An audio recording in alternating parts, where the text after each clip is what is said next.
Love is so great. I feel bad for the people who can't find it. I mean, when I met Richard, it felt like he was the one. My only one.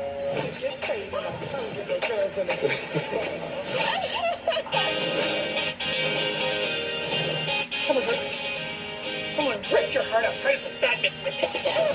Rebecca just got dumped. Nothing in the world could feel this pain. I don't see what you saw in the guy. Now, You still with us? there's only one thing left to do. What? Rebound. Who's this? Oh, I don't know. It's just, some bimbo hitting on me. I'd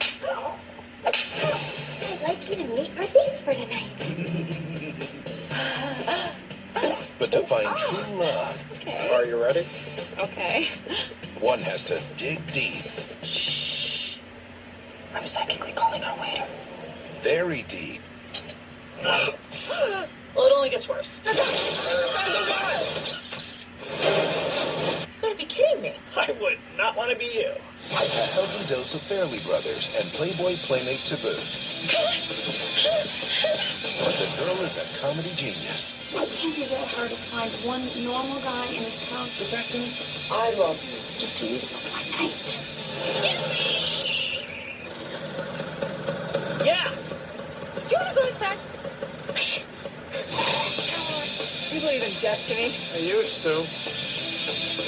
Jenny McCarthy, Eddie K. Thomas, Carmen Elektra, and Kathy Griffin. It's a girl meets boy, girl gets dumped, girl loses dignity, girl finds love story. Dirty Love, a film by John Asher. Kind of cute for a white boy. You know you're white. Don't you ever call me that. This is the woman that wants you to not vaccinate your kids, ladies and gentlemen. So yeah, in this movie you have Jenny McCarthy as a struggling photographer who finds her model boyfriend in bed with another woman. Her life falls apart as she alternates between desire for revenge upon him, sexual promiscuity, and abandonment of all hope and love. And her best friends, played by Carmen Electra and Tam Heskin, try to set her up on dates. These include one of a freakish magician, another with a man who gives her ecstasy, and a fetish for fish. And she attempts to make her ex-boyfriend jealous by taking the director to a runway show, but he ends up vomiting on her breast in front of everyone. Ultimately, Rebecca realizes she should focus her energy on being with someone who truly loves her, and that turns out to be Eddie K. Thomas from American Pie. Her nerdy, effeminate but caring best male friend who has been supportive of her through the entire ordeal. Man, this is bad. This is really, really bad. How bad is it? It was the movie. It was, the Razzie Awards get a lot of criticism, but got it right on this one. This was their pick for the worst picture of the year, and really, I cannot blame them for that. I mean, in a year that you could have also had Deuce Bigalow, European Gigolo, which I think everybody knew was going to be bad, but this is just a terrible movie, man. This is just a lazy film, an unfunny mess of a film that has no likability to it whatsoever. This is a movie that should not be released in 2005 and expected to make a budget, is a profit back in any way, shape, or form.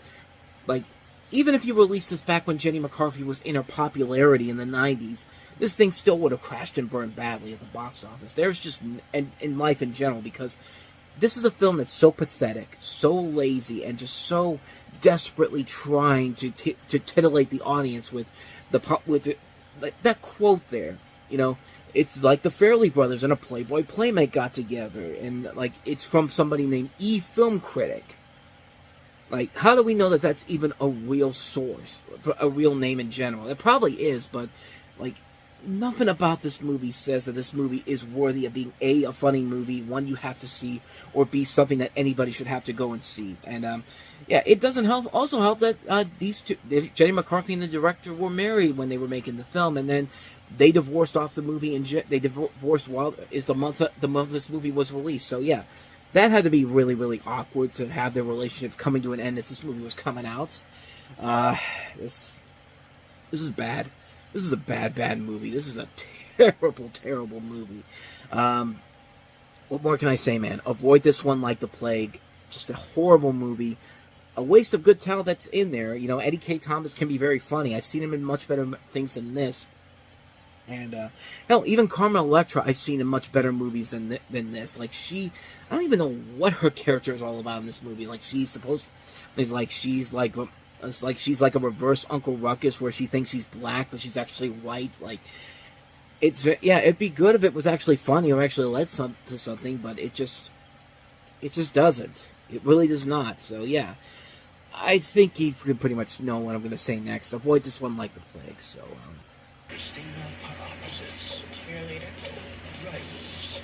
Hey, forget about it. He's cute, but totally shallow. Maybe he is your type. And suddenly, This is my crew. These are my kids.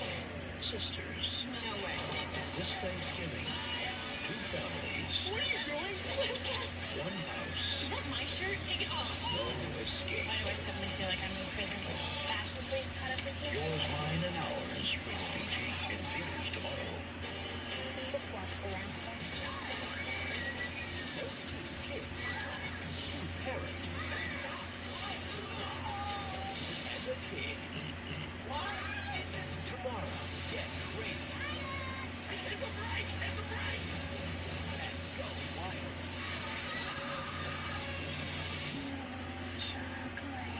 Yours, mine, and ours. This is fun. Rated PG. Starts tomorrow. Only in theaters. Tomorrow, when the parents are away, 2 words, heart and teeth. The kids will play. Yours, mine, and ours. PG starts tomorrow. Only in theaters. Today, it's Sister versus Sister. You are so dead. They're going head-to-head in the ultimate sibling rivalry. This is gonna be good. Yours, mine, and ours. Now playing only in theaters. So yeah, like I said, since Cheaper by the Dozen was such a big success for Fox, Paramount looked at this and said, well shit, we gotta remake something of our own. So let's see what we have in our catalog here. Yours, mine, and ours. Okay, we'll take this, but yeah, why not remake the other family comedy with a family with multiple children in it? By the way, Cheaper by the Dozen 2 comes out the following month, so timing, I guess, but you'll notice Paramount, MGM, Nickelodeon, and Columbia Pictures, because remember, Columbia Pictures they didn't really buy MGM, but they were releasing their movies through their studio after MGM shut down as a major studio. So, yeah, you have 4 different studios coming into form here, but also adding to the fact that between 2012 and 2016, Warner Brothers held most of the distribution rights to many of Paramount's catalog titles, and also that since 2013, Universal has had the international rights to Paramount catalog titles. So 6 different major studios have been on one movie. I was actually kind of surprised Disney didn't make their way into that category in there, but that's a lot of studios. I mean, it's like the Family Guy joke where Peter and Brian are in the theater and they're getting ready to watch the movie, and Peter's just like, okay, here's the movie, and it's just consistent opening credit sequences. But we're padding this out too much here. Let's get to this movie, Yours, Mine, and Ours. And you know, like I said, it's basically the same movie as the 1968 film with the same name. When you have Frank Beardsley, played by Dennis Quaid, a widower of 8 children, running into a high school sweetheart, played by Rene Russo, it's as if 30 years have never passed. Helen, also a widow with 10 kids of her own, that include the 6 she and her husband adopted, feels the attraction as well. It's no wonder why they rush into marriage without telling their kids. True love can conquer all, right? Unfortunately for Frank and Helen, the families don't mesh quite as easily as the newlyweds had hoped. They probably should have seen the culture clash coming. The disciplined Beardleys run through things by the book. For the energetic and vivacious Norse, there is no book. And you can pretty much tell chaos and hilarity is about to ensue. I'm not reading the rest of this synopsis by the studio, because this is clearly something that the studio wrote in general here, but there's really not much more to digest in this one, because honestly, it's nothing but a ripoff of Cheaper by the Dozen, a bad ripoff of Cheaper by the Dozen. Like I said, they tried to one-up Cheaper by the Dozen by having this come out before the sequel came out, which is the much better movie, but that's not really saying a whole lot, because that movie is definitely a lesser film than the first film was. But that's how desperate Paramount was back in the day. And this is back when Paramount was going remake crazy with it, just remaking as many catalog titles as they can. They had Alfie the year before, The Stepford Wives, we had this year War of the Worlds, Last Holiday, Bad News Bears, The Honeymooners, Longest Yard, you name it. I mean, anything that was coming out, that came out within the last 40, 50 years from Paramount, they were taking everything and just remaking it for a modern generation. Some of them ended up being good, others not so much. But yeah, for some reason, Paramount was just so obsessed with remaking every single classic movie from their library. And this is definitely one of those examples here. And this movie was nothing like its 1968 counterpart. This is just basically a bad 2000 family comedy that just plasters the title Yours, Mine, and Ours in order to make a quick buck off of it. I mean, you even see it in the trailer. Stuff you would see in other comedies, really bad comedies. You know, I didn't even show you the full trailer where, like, you know, he's talking to, where Dennis Quaid's talking to his corporal, played by David Koechner, and, you know, he's talking about, I fell in love with this girl, I spent all night Googling her, and the guy's like, geez, Frank, you Googled a chick? And Frank's just like, what if it was, what does that mean? And David Koechner's like, probably something dirty. It's just like, why? Just why? But then you realize that the director of this is Raja Gosnell, you know, the same director who completely pillaged and destroyed everything that was good about Scooby-Doo, and also will do the same thing in a couple years from now with the Smurfs. But, yeah, not much more to say about this movie, honestly. It was obviously made to cash in on the Cheaper by the Dozen remake that was released 2 years prior, and to get it out before the sequel came out. Yeah, it's a remake of the 1968 film in name, but this remake did nothing to distance itself from just being a Cheaper by the Dozen knockoff, and it's pretty lame in the process. It's been years, honestly, since I've seen the original Yours, Mine, and Ours, and I don't even remember liking it that much to begin with, so that's another thing Cheaper by the Dozen has over this movie in particular. At least the remake that also came after this was at least something better than this. I mean, it wasn't great, but I would rather watch that 2022 remake with Zach Braff and Gabrielle Union again than watch this lazy retread of an original, of a lackluster film in Yours, Mine, and Ours.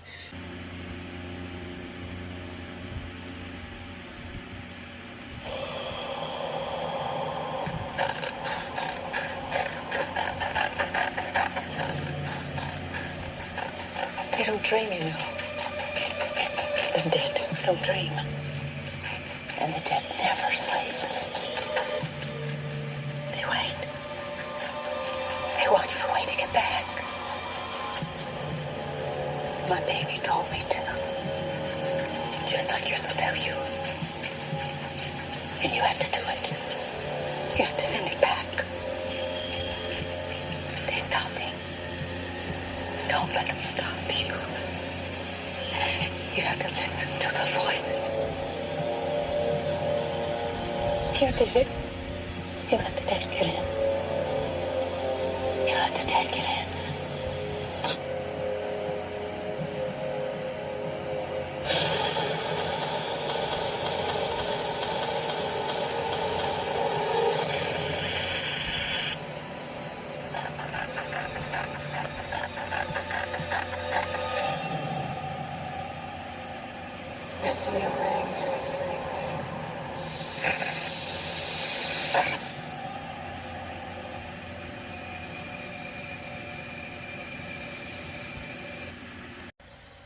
No matter how bad the movie is that we're going to talk about, that is one of the great teaser trailers ever. I remember seeing that in Surviving Christmas in October of 04, and that trailer got me the first time around. I had no idea that was actually Samora coming out from the corner there, because all of a sudden you're watching just this blank screen with a television on the side, and all of a sudden you just see this person come out of nowhere. I didn't know who it was at first, but yeah, The Ring 2 has kind of an interesting history to it. Before they went with the original director of The Ring, Hideo Nakata, they actually had Noah Moreau who directed this movie. Now, that's a name you might not be too familiar with, but he has directed some movies you might be familiar with, most notably Smart People, which featured Ellen Page, Thomas Hayden Church, Sarah Jessica Parker, that came out a couple years after this, and 300, Rise of an Empire, which is a prequel to the original 300, which I have to admit, is actually a pretty good movie in general, but he left the film due to creative differences, so DreamWorks basically said, why not just bring in the guy who directed the original film, and let's see what happens, and,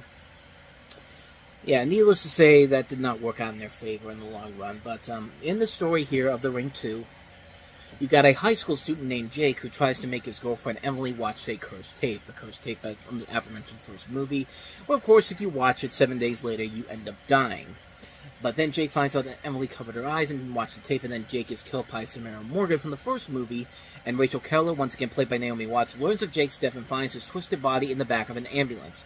Rachel then realizes she once again has to save her son Aiden from Samara, the evil ghost child, who's now a grown-up in here, and played by Kelly Staples, who's, if you watch 2.5 Men, you know exactly who she is.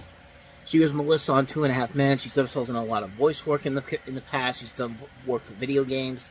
I mean, she's been all over the place. And but yeah, she's the grown-up version of Samara, I guess you could say here. But you know, it's weird. Like, because they have the original director Hideo Nakata here, you think you're gonna get something that could be better. You know, could be better than the original film because you have the guy who made the original film as popular as it was, but not the case here. I mean, it's mostly because this is a film that I guess he kind of took over from another director, and it's just a completely different vision from what they had envisioned altogether. And yeah, at times it could be very creative, at times it could be creepy, but it doesn't have that same factor that the first movie did that made it so special.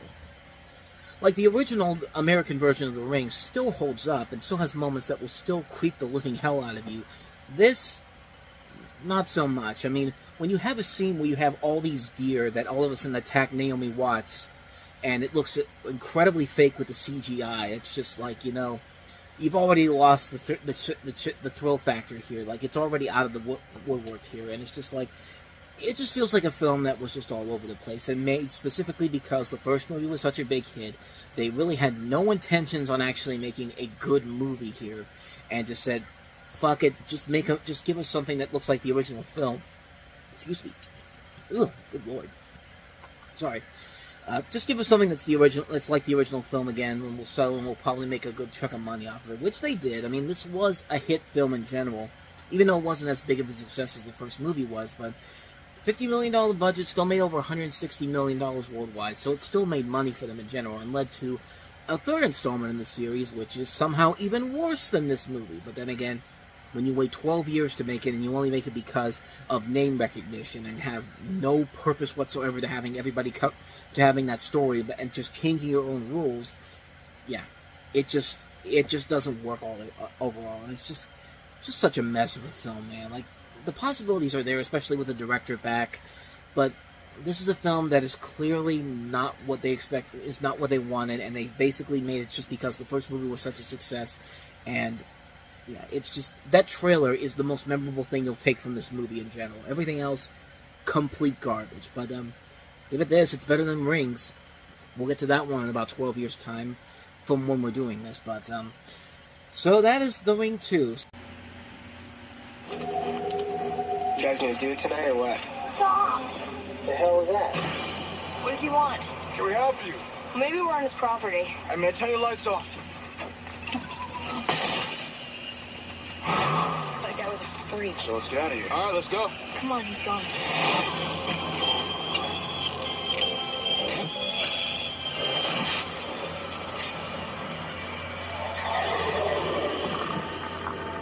You see anybody? No, nobody.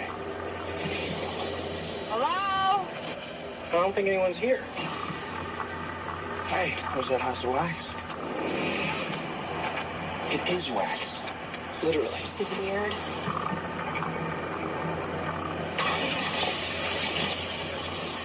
Looks like a hell of a party.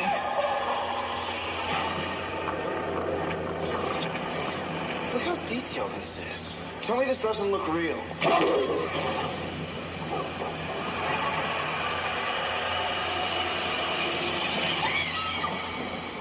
You're saying that that's a real person underneath?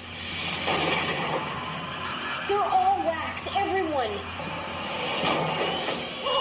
Please, somebody!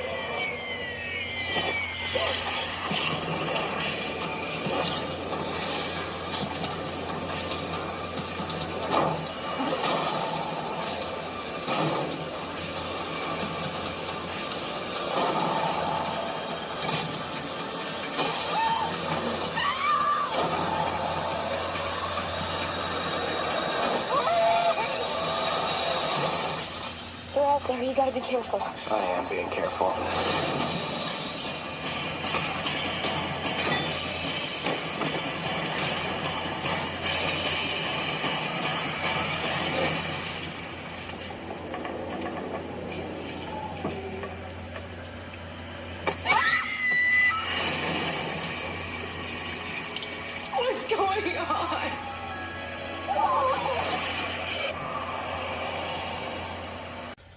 Okay, that's horror and all, but you want to know what true horror involving Paris Hilton is? This.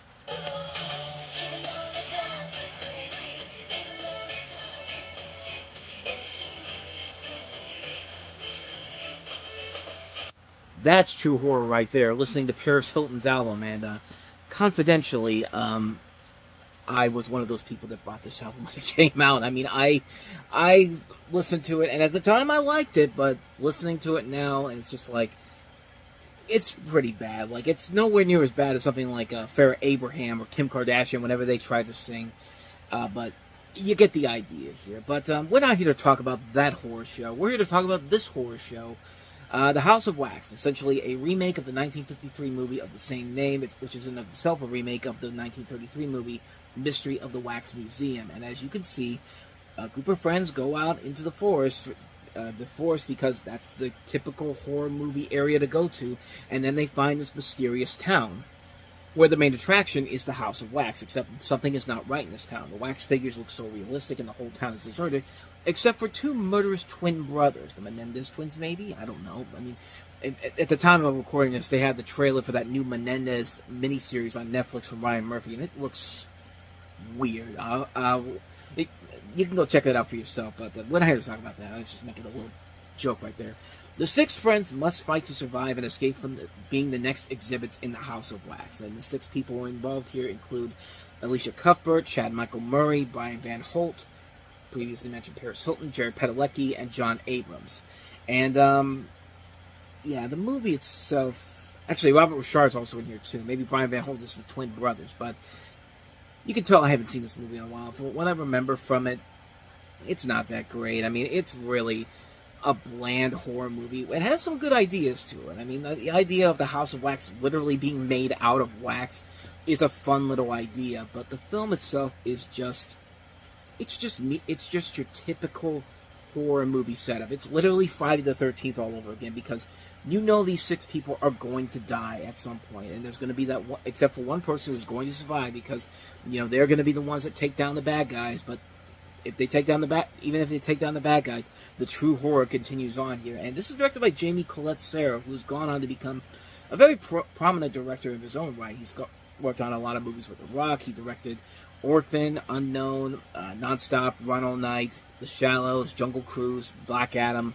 So he has gone on to have a legitimate film career after this. So this is actually his first film as a director, but this was a film that was not as well received as I think they wanted to. I mean, this movie did good business, but then again, it's a horror movie, and obviously you're going to take the dates out on a Friday night to see this movie, and then never talk about it again. So it made back its money and all that. So they're good to go on that front, but it's pretty much the same story we've seen done to death over and over again, and but yeah, like I said, it's been something I haven't seen in a long, long time. I don't even remember if there is somebody at the end of it. I think this is one of those ones where they didn't make it out alive in it. But again, it's been almost 20 years since I've seen this movie. From what I remember from it, it's not that good. Like I said, if you want a good horror show, you want something that's real horror to it, listen to the Paris Hilton album, because yeah, I certainly have gone deep down that rabbit hole myself, but that's a whole other thing altogether. So There's no such thing as Sharkboy and Lavagirl. No one believes Max's stories. This is the real world. Now, with the help of Sharkboy and Lavagirl, he'll show the world We can't control it. What do we do? Scream.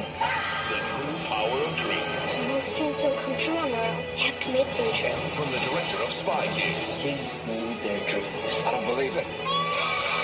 The Adventures of Sharkboy and Lavagirl in 3D, rated PG. In theaters Friday, June 10th. Oh, no. You thought I was kidding. No. This was written by the kids of Robert Rodriguez. The story comes from his 8-year-old son, Racer Max. And if you watch the movie, you can tell this was clearly written by an 8-year-old. The whole film's idea was written by an 8-year-old boy. And so as you see from the trailer there, Max is a normal kid with a dreaming habit making him a target for bullies. One day he accidentally summons his imaginary characters from his mind named Sharkboy and Lavagirl. They are his heroes who will defend him at all costs, but when they arrive for real, something unexpected happens. The two heroes need Max's help to save the world from a dire threat. And yeah, this movie is all over the place. It's gonzo nuts, and not in the good way either. This isn't like Spy Kids, where Spy Kids can go gonzo crazy and can usually be fun at times, at least with the first two movies. This movie feels like this movie feels like Robert Rodriguez said, well, I made Spy Kids. I mean, if people will buy into that, surely they'll buy into a movie directed but is created by my kids. And yeah, nobody really went into this movie expecting that. The film went on to become a massive flop at the box office, but did go on to have a cult following and even had a standalone legacy sequel in it with called We Can Be Heroes, which I've never seen. I have no intentions of ever seeing it, but Taylor Lautner's in it. Pre-Twilight, back when he had hope for his career. George Lopez, David Arquette, Kristen Davis. Just ridiculously stupid, over-the-top stupidness. I mean, really, that's all this movie really is. It's just nonsense. It's just nonsense all the way through. It's a lackluster film. It just doesn't work all the way through. Like, it's too crazy for its own good. This was when Robert Rodriguez had was on kind of a downward spiral a little bit here, even though he had just done Sin City just a couple months prior to this. But this was where most of he was getting more misses than hits, pretty much, because every movie that came after this, sometimes you get a little gem here and there, like a Planet Terror or a Machete or a Sin City, A Dame to Kill For. But other than that, though, his career really started to take a nosedive, starting with this movie, and yeah, it just didn't work for me. So. Pilots of the U.S. Navy, meet your new wingman. He flies all by himself. What the hell is he doing? He just selected a target. What target? This is a national security crisis. He got me! I'm hit! You could kill 50 million people with that load. The situation is critical. I will blast you right up the sky.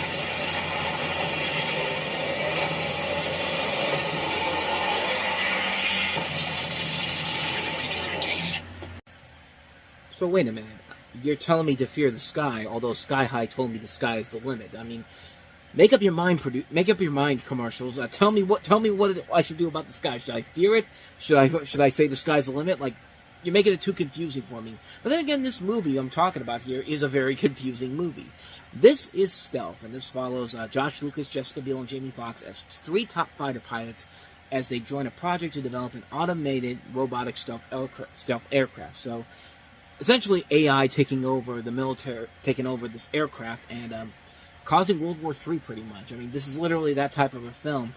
And yeah, this film was not very good. And in fact, it's one of those movies Sony had in 2005 where they were trying to, sell it on the sex appeal of the stars. You got Jessica Biel and Josh Lucas in this one.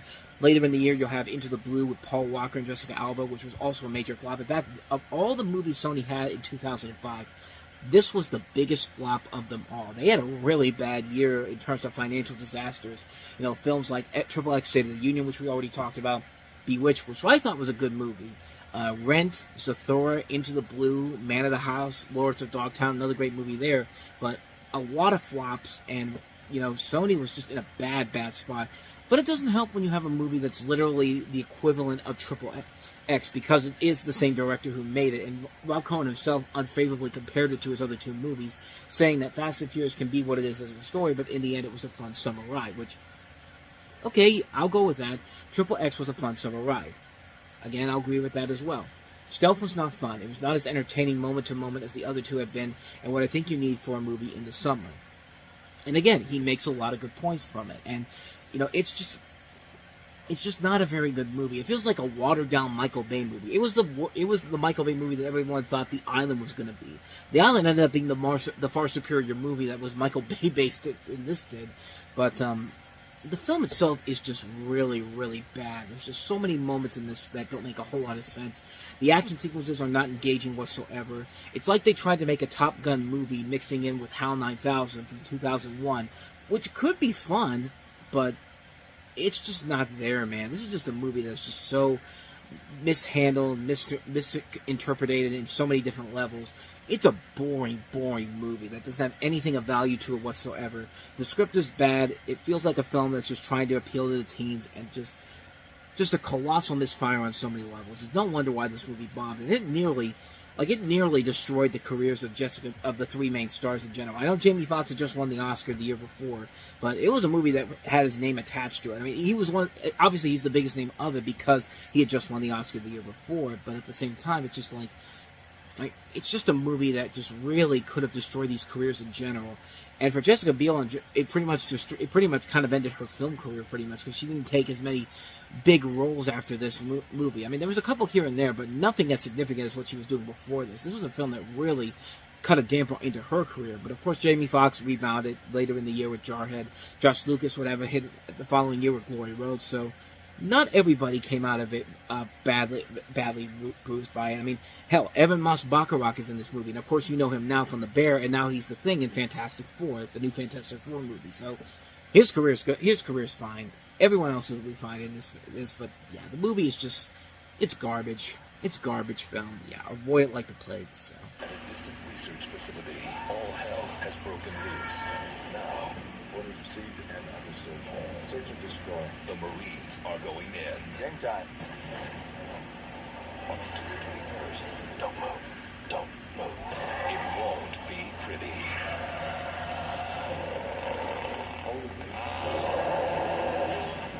Doom. Sir, are you okay? Rated R, October 21st. Let's think about this. It's 2005. We haven't had a lot of good video game adaptations up to this point. We're not at the point where they're actually hiring people who know what they're doing with the video game and actually making a movie based off the video game itself. How much do you think they're going to really do to make a proper adaptation of Doom in terms of a big screen movie? Not very well. Not very well at all. This is, of course, based off the series of games by the same company, id Software.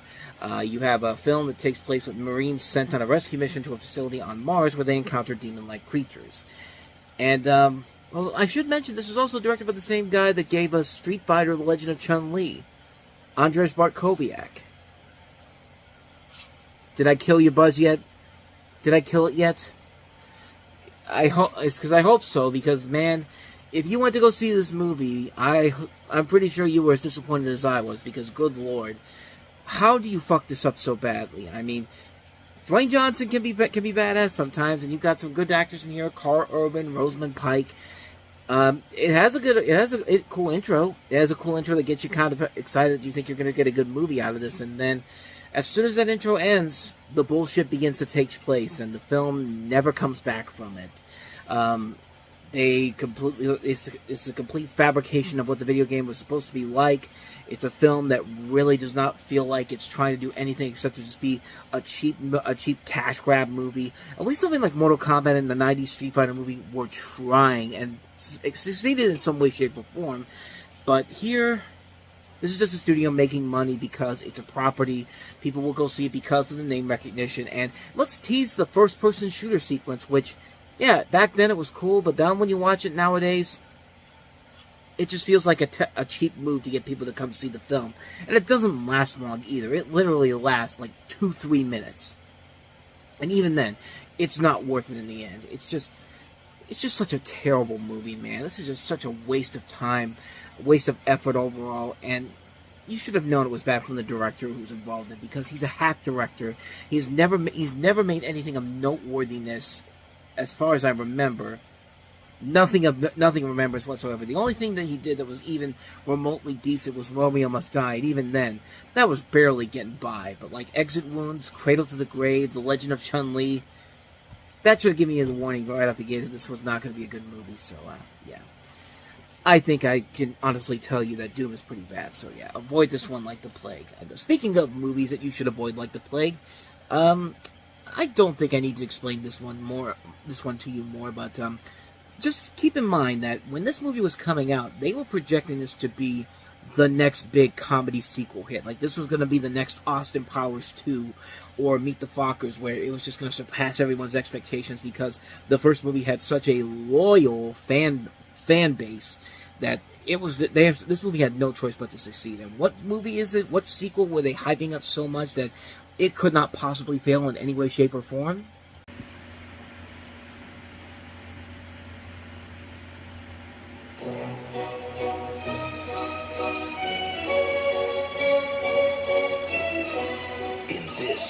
Sin City.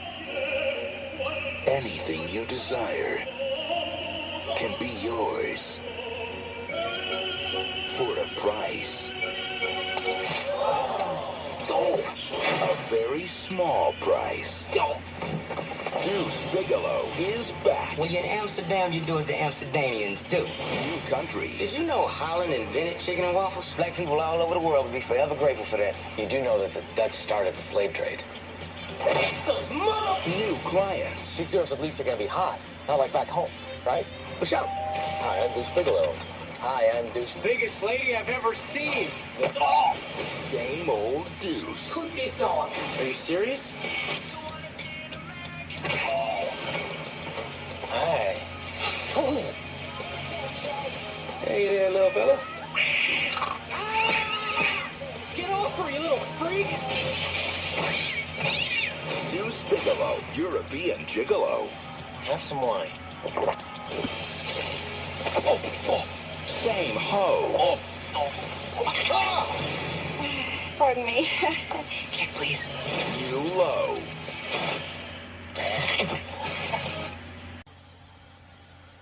Really?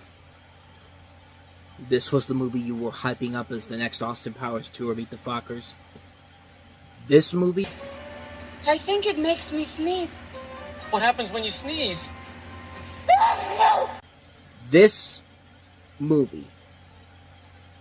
And you think I'm kidding around here. I'm not. I shit you not. They were promoting this like this was going to be the next big move, comedy sequel success. I wish I could find the footage, the news report that came out. It was like a show on I can't remember what it was. I think it was either MSNBC or E, where like they interviewed Rob Schneider, and the interviewer said, you know, this movie is amazing. This movie is going to break box office records. It's going to be the next Meet the Fockers. It's going to be the next, you know, Austin Powers 2. They were literally boosting this guy's ego, thinking that he had the next big comedy hit. And even when the weekend box office predictions came out, when this movie was coming out, they were projecting $22-30 million opening weekend. But like this movie, first of all, Deuce Bigalow Male Gigolo does not have the same fan base that Austin Powers or Meet the Parents did. It doesn't even have the same fan base that the Naked Gun movies did when they became more successful than the previous. Is that when those sequels became more successful than the first movie did? Like this, it's amazing how this movie just completely fooled everybody into thinking it was going to be a success. I also like the story that Disney rejected the sequel as inappropriate because they wanted to make the film PG-13. So, think about that. Disney almost made them do a PG-13 sequel to this. But they took the sequel to Sony, and Disney actually retained 5% of the box office grosses, which really isn't saying a whole lot considering that this made $22 million. So, how much would that be, really? How much was 5% of $22 million? Okay, I think I got it right here. $1.1 million. So, woohoo, Disney made $1 million, which is probably what they make in a day at their theme parks. Was it really worth it? And Sony also had a I shit you not, a Man Whore of the Year award contest with Maxim Magazine in Las Vegas. They really tried to make you believe that this was going to be the next big thing. And, yeah, it wasn't. As I said before, this thing got even worse reviews than the first movie did, earned less money than its predecessor did. It barely made back half of its budget. $22 million in the U.S. alone. I mean, okay, technically it did make a little bit more than the budget did, but even then, they were expecting much more from this. And I guess I should talk about the film itself because I really have not done that yet, but like, you really need to know what the plot of this is. The plot involves male prostitute Deuce Bigalow visiting his former pimp TJ in Amsterdam and looking for a murderer who is killing the greatest man whores of Europe. And, yeah, you see the trailer there, and you see the exact reason why this movie is a complete colossal failure. Because, once again, how the hell does this guy always keep getting these ugly-looking people, all these people with different problems, when the regular gigolos in the world get these hot-looking women, like, Like, I don't get it. Like, how the hell do you even do that? Like, does Rob Schneider have this thing where, like, if he even tries to get a date with somebody, they just automatically turn into the ugliest person in the world? Like, nothing about this makes any sense whatsoever. Like, this whole movie makes no sense at all. The jokes are lazy. You see it in the trailer there. It's like, hey, the woman's got a circle on an opening in her neck because not because she has any problems or anything, but because we want to make a joke whenever she drinks something. Let's have him spit wine all over Rob Schneider, and let's have a woman whose nose is literally a penis when they sneeze out what looks like cum. That's a joke, ladies and gentlemen. Like, this movie is abysmal. It's absolutely horrible. It is amazing that this is not high up there with one of the worst movies I've ever seen in my life. But it's a movie that I just had to look at this and go, like, did you really put all this effort into this? There was really that much of a clamoring for a movie like this. But then again, this is Happy Madison, the company that said, we're going to make another Paul Blart movie 6 years after the last movie, even though nobody gives a shit about the first movie anymore. And it's going to make even less money than the first movie did. They literally did the same thing to Paul Blart Mall Cop, but at least Paul Blart Mall Cop was trying. They were trying to be funny. They were trying to have something there, but this and Deuce Bigalow 2 just fall in the same category that I talk about so many times on this show. Comedy sequels that come way too long after the previous movie. Unless you're putting it out within 2 to 3 years, you shouldn't even be bothering making the sequel. But because they waited all this time, because clearly Rob Schneider has so many busy projects that he has to work on, no, we had to make this movie. And this is just an abysmal movie. This is a terrible film. Just such a waste of time, such a waste of effort, such a waste of comedy, such a waste of everything. This is an absolutely horrible movie. But really, I don't really need to tell you that, because honestly, the movie speaks for itself on how bad it really is. Like, I really want to find that one person out there that isn't some crazy nutjob that thinks this is actually a good movie, because I'd slap the hell out of him. I would honestly slap the hell out of him if it's just like. Really, this movie? Like, I don't know. That's about 6 minutes of me rambling about how bad this movie is, because it is a bad movie, so. It's been sleeping soundly for over a decade. Now, this unforgettable legend that was created by the gods is returning to once again change the face of mischief.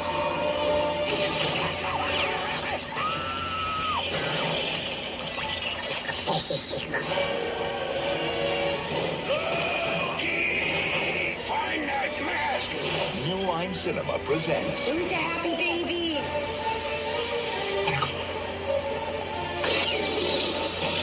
the next generation of mischief. Mommy. You said Mama. Well, can you say Dad? Mother. How are you and Elvie doing? Our son is bouncing off the walls. From the director of Cats and Dogs. I am Loki, god of mischief. Give me my mask! I think my dog ate it.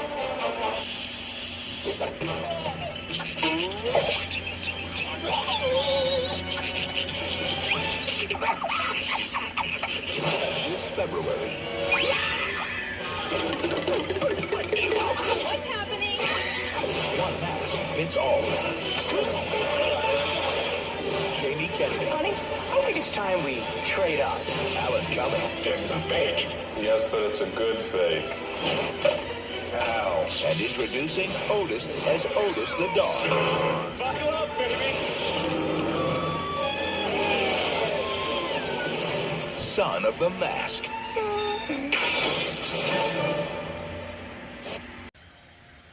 Is it over? Is the nightmare over yet? I mean, good lord. That is... Wow, that is bad. Yeah, I cowered in fear watching that. That was just... The effects alone are so abysmally bad. Like, they're not just abysmally bad. They are absolutely terrifying. That whoever said, let's make a CG baby, that'll be funny. And That's the tame version that's the tame version. In the movie, it's so much worse. It is so much worse. And, you know, it's weird because this was a movie they've been talking about doing for years. They've been talking about doing a sequel to The Mask for years with Jim Carrey back in the 90s, but after Ace Ventura 2, Jim Carrey kind of stepped back from doing sequels until Dumb and Dumber 2 recently, and recently Sonic the Hedgehog 2. But they finally made this movie in 2003, and they were already promoting it in 2003. Imagine that you saw Lord of the Rings Return of the King. You saw the last movie in the Lord of the Rings series, and then you see this trailer come up.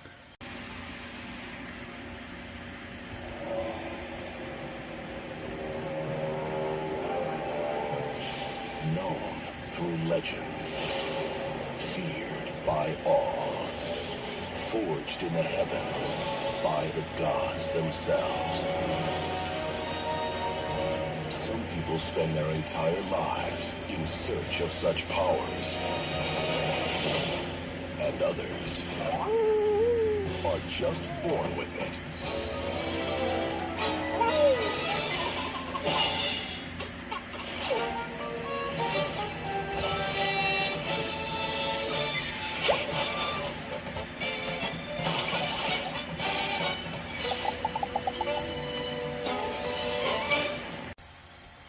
Oh my god, that's even more terrifying.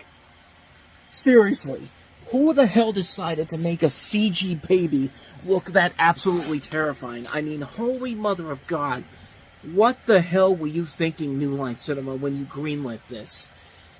Okay, I've kind of already given you an idea of how I feel about this movie, but let's talk about the actual movie itself. And do I really need to? Because I think those trailers give you a good idea of what you're in for if you're gonna suffer through this, because this movie is a sufferable movie.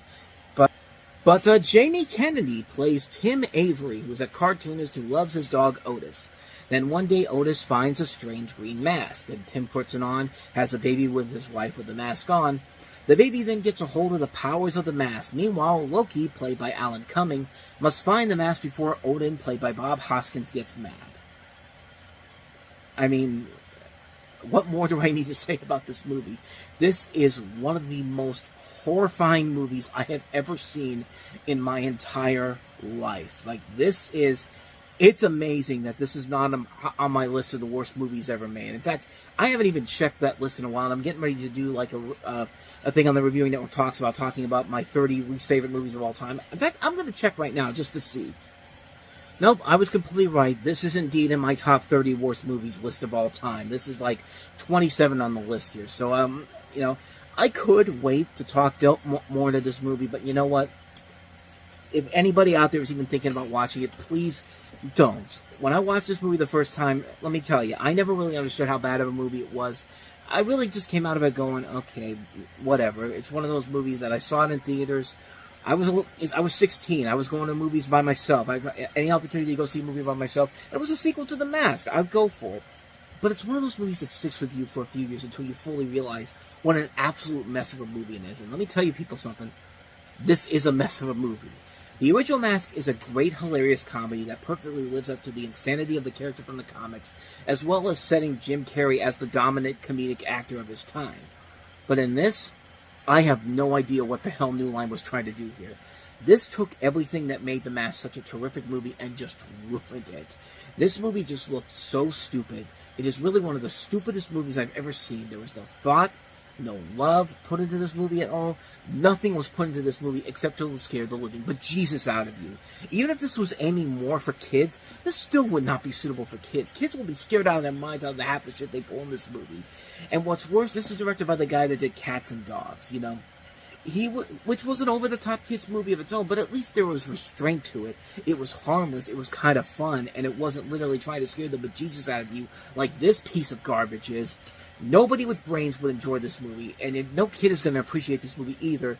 Instead, they're going to be shitting and peeing their pants while watching it, because good lord, like, it really says something when honestly I would rather watch Dumb and Dumberer again than watch Son of the Mask again. It's no wonder that Jim Carrey for the longest time said, no, I'm not doing any more sequels to this, because if he would have said yes to something like this, he would have never come back from it. He would have pulled a Sean Connery after League of Extraordinary Gentlemen, been just like, yeah, I'm done. Fuck this shit, I'm out. Like, this movie is everything that's wrong with Hollywood and making sequels long after they're past their time. There's nothing about this movie that is worth it. Everything about it is just an ungodly mess, from the visuals to the bad casting. Jamie Kennedy's career pretty much ended with this movie in general. And it's like, what the hell were you thinking with these creepy visuals? The lame brain comedy, everything about this movie is a mess. It's just, it's an insult. It's an absolute insult of a movie. And quite frankly, what more do I got to say about it? Son of the Mask. It's just a lousy, lousy movie, and you need to avoid it like the plague. For centuries, those with extraordinary powers have waged a secret war for supremacy. Now, in between good and evil, stands a warrior. Her name's Elektra. Like the tragedy. Her parents must have had a sense of humor. Not really. She has mastered the skills of the past. She can read the shadows of the future. I see what's going to happen before it happens.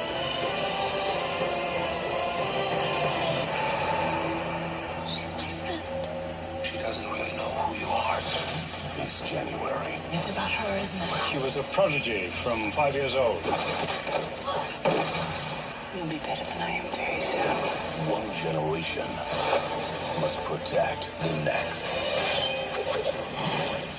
War's just begun.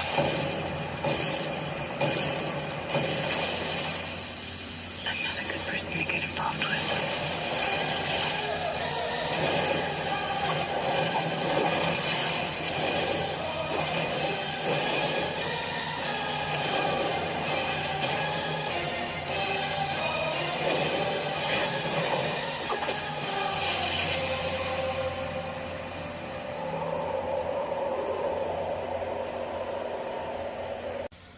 I said it with Blade a couple weeks ago, and I will say it with Elektra.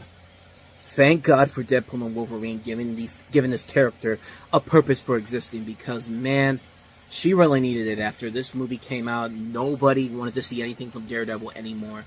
And I can't blame them, because I'll tell you people something.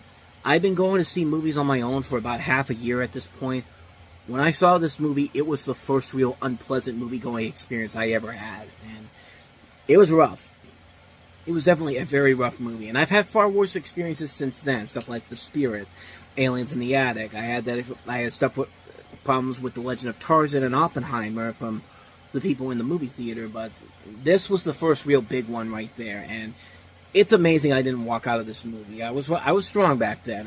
I'm still strong when it comes to bad movies. I will sit through them no matter what.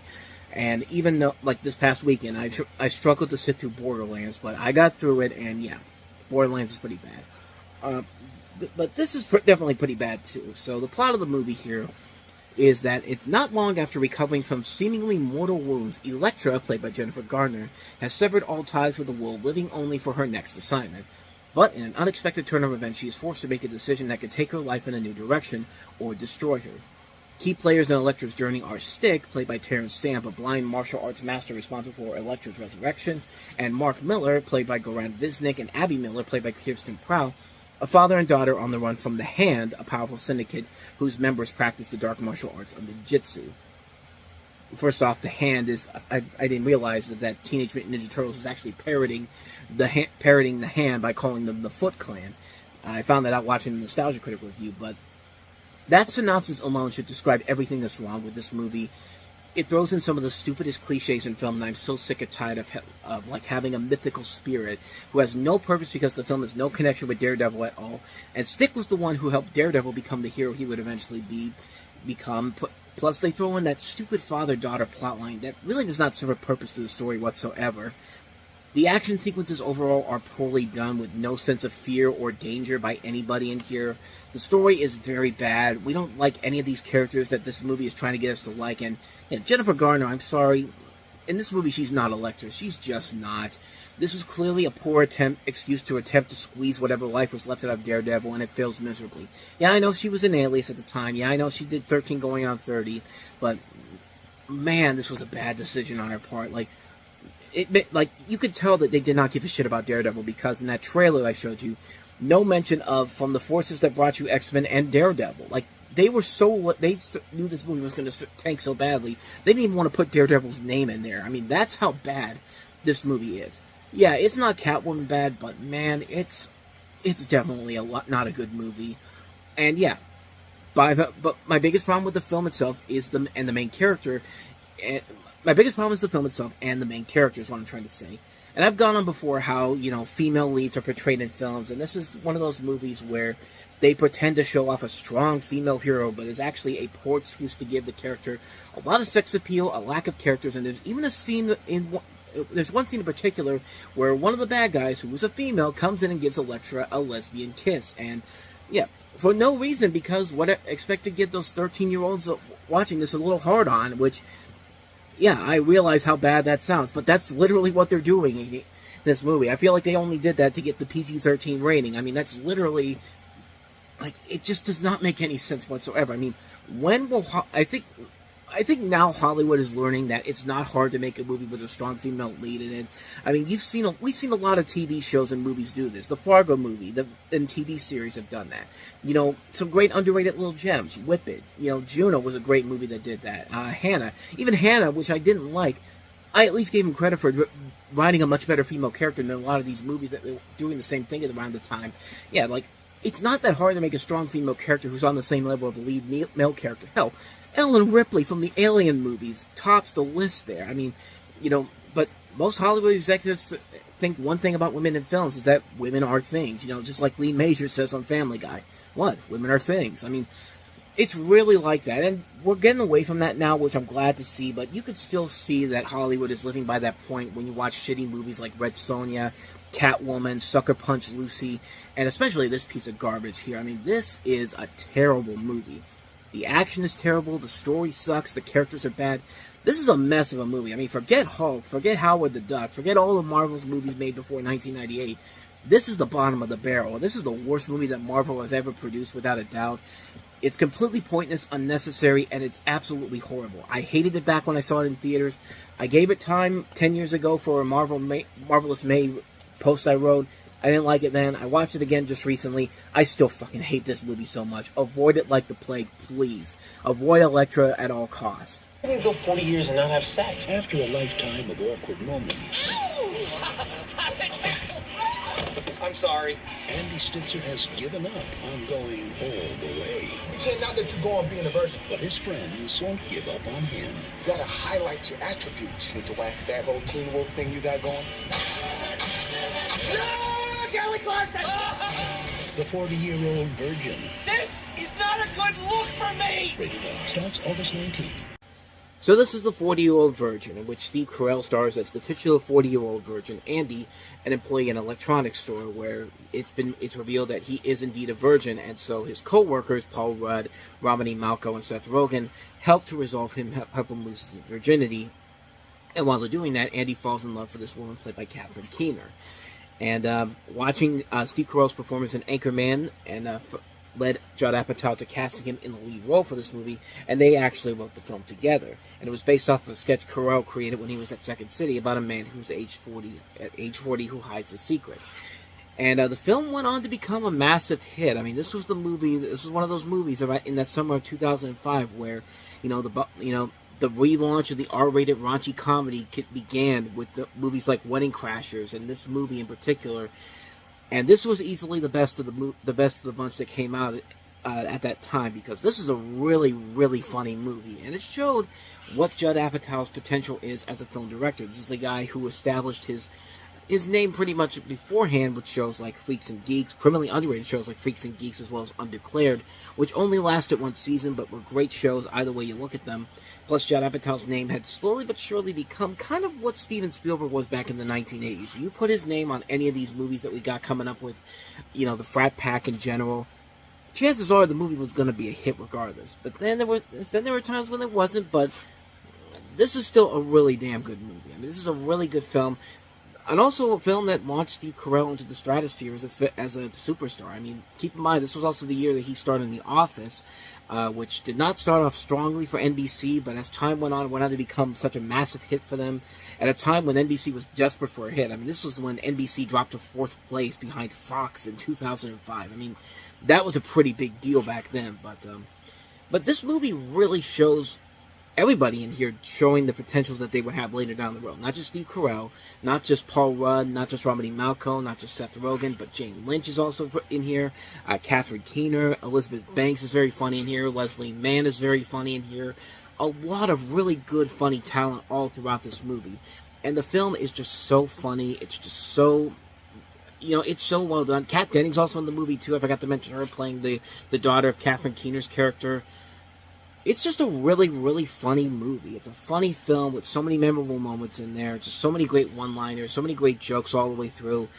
Just a great, great film overall. What more can I say about it? The 40-Year-Old Virgin, one of the best raunchy comedies ever made. Just an absolutely brilliant film. Can't recommend it enough. Definitely seek it out. 40-Year-Old Virgin. He may experience some slight turbulence and then explode. I don't want to explode. The crew of Serenity's newest passenger. You know that guy. I really don't. Just might be more than they can handle. That girl will rain destruction down on you and your ship. So where's it writ that we gotta lay down our lives for her? You want to run this ship? Yes. Bug? You can't. Serenity, rated PG-13. In theaters September 30th. So yeah, this is kind of an interesting movie in general here. This is, of course, the feature film debut for the crew from the Fox series Firefly, which only lasted half a season because it's Fox, and despite the fact that it had a strong critical reception, audiences seemed to like it, but they pushed it on to Friday nights when nobody was home to watch it, and this was before the days when you could just rewatch it again on digital, but you had to watch it on air first, and got canceled after only 13 episodes, but went on to have this big cult following that eventually led into this movie. So a lot of people really thought this was going to be the next Star Trek. We'll get more into that in just a second here, but this is a film that's continuing the events from the series, taking place after the events of the last episode, and it's set in 2517, where you have the story of the crew of the Serenity, a Firefly-class spaceship.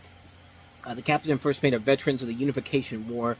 They having fought on the losing independent side against the Alliance. Their lives of smuggling and cargo running are interrupted by a psychic passenger who harbors a dark secret. And then, of course, everybody from the show is back in this. Nathan Fillion, Alan Tudyk, Alan Baldwin, Summer Glau, Chiwetel Ejiofor, Marina Baccarin, Gina Torres. You also have David Krumholtz in here. Ron Glass is also back in here as well. So yeah, this was kind of supposed to be the 21st century's equivalent to what happened with Star Trek, because of course, as you all know, Star Trek only ran for a few seasons back in the 1960s, but because the show had a strong life in syndication, and it began to develop this following that led to several conventions, Paramount was kind of essentially forced into making a motion picture in the hopes of starting a feature film franchise, and so, thus we got Star Trek the Motion Picture in 1979, which was a hit financially, but when you look back at that movie, it was very much a slow burn movie. Like, it was notoriously known for being a film that took way too much time to get going, and it was often seen as a film that was not well received by most people. But because the film did so well, they had to make a sequel, and thus we got Star Trek II: The Wrath of Khan, which is one of the best sequels of all time. I don't think I need to explain why that is, but eventually led to the Star Trek franchise that we know today, still going stronger than ever through the power of most of these shows on Paramount Plus, which most of them have been pretty good. I'm not going to lie, I know a lot of people who don't like the Paramount Plus shows, but I've seen a lot of really good stuff from the Star Trek Paramount Plus shows in general. The movie series has been kind of shut down since Star Trek Beyond, which wasn't a bad movie in general, but I'm really curious about when they're gonna bring the film series back in full. But yeah, it's interesting because I bring this up because Serenity and Star Trek the Motion Picture do have a lot of similar aspects to them. Star Trek the Motion Picture was mostly criticized for being way too slow burn, didn't really get to the good stuff until very late on, and even when it did, it was kind of too little too late. Serenity kind of has that problem too, except I think it takes itself a little bit too seriously compared to the television series, and it kind of dings up the movie a little bit there, but not to the point where it's a bad movie. Far from it. It's still a really good, really entertaining movie, but it's definitely a film that takes itself way too seriously at times. You know, they have characters from the show that were beloved that get killed off, but yeah, it's a weird tonal shift of a movie. Like, at some point, like, it will definitely fit the mold of the TV series at some points, but then they'll just do random things that don't make a whole lot of sense. Like, you know, killing off people that you know from the TV series for no particular reason, because we need to have a weighted arc to the storyline here. And, I don't know, to me, it just kind of feels like it can't figure out what to take from the TV series and what to add to the movie to give it its own refreshing feel to it. And what they give us here is not a bad movie in general. It's just not it's far from, I mean, it's not even that bad of a movie at all. I mean, it's still a good movie. I feel like it could have been a great movie, though, if it had just picked a side of what they wanted to work with here. Like, you know, either go the way of, like, the Guardians of the Galaxy, where you can be goofy and chaotic and fun, and then have those brief moments of heart to the storyline here with the characters involved here. But this movie, I feel like, has too much of a tonal shift between what kind of a story it wants to tell and what kind of a story that they were hoping to do, that they give us, that really, like, it really, I don't know, it's weird, because I don't hate the movie. I do like the movie in general. I think it is a ton of fun, but there are definitely those times when it does take itself a little bit way too seriously for its own good.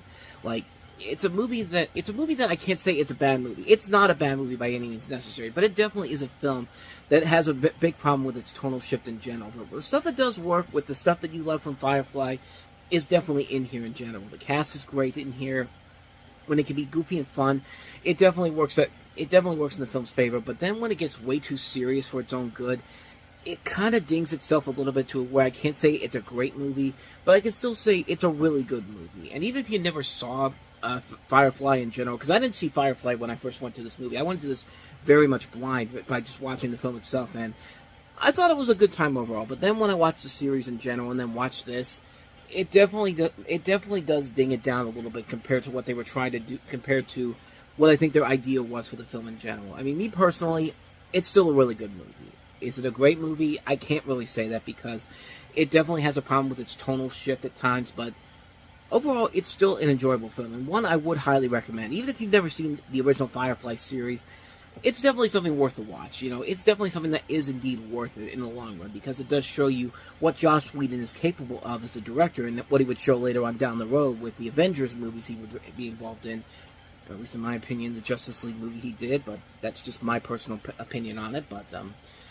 But yeah, overall, good movie, but definitely could have been a great movie if they had just picked the tone of where they wanted to go with it. But that is Serenity. Are